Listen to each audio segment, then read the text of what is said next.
La parole est à Madame Chantal Brunel.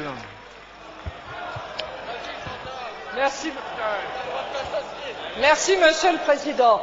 Ma question s'adresse à Madame Morano.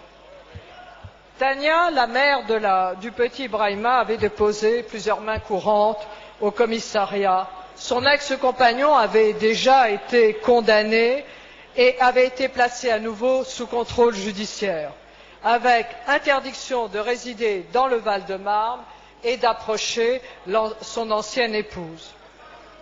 Pourtant, ce mardi 16 février, Tania meurt sous les multiples coups de couteau assénés par celui qu'elle avait tant de fois dénoncé au commissariat de police. Le meurtre de Tania, 26 ans, comme celui de Nathalie, 36 ans, ce dimanche, viennent allonger la funeste liste des femmes mortes sous les coups de leur conjoint.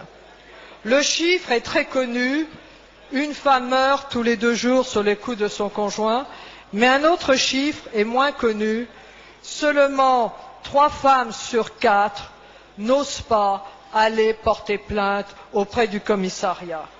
Cela veut dire que elles sont légion les femmes qui n'osent pas porter plainte et subissent en silence ce calvaire quotidien. C'est pour rompre ce silence que notre Premier ministre a érigé les violences faites aux femmes comme grande cause nationale pour l'année 2010 et que nous allons débattre ce jeudi après-midi. Je regrette que ce soit un jeudi après-midi de ce texte sur les violences faites aux femmes. Car au-delà de ces drames conjugaux qui bouleversent l'opinion, c'est tout un ensemble de violences dont souffrent tant de femmes, quelle que soit leur origine, leur histoire et leur parcours. L'attente est grande, Madame le ministre, chez de nombreuses femmes. Elles attendent de nous des mesures concrètes, capables de démêler des situations aussi intimes que dangereuses. Il ne tient qu'à nous de leur prouver, face à cette attente, que compte faire le gouvernement pour qu'on n'entende plus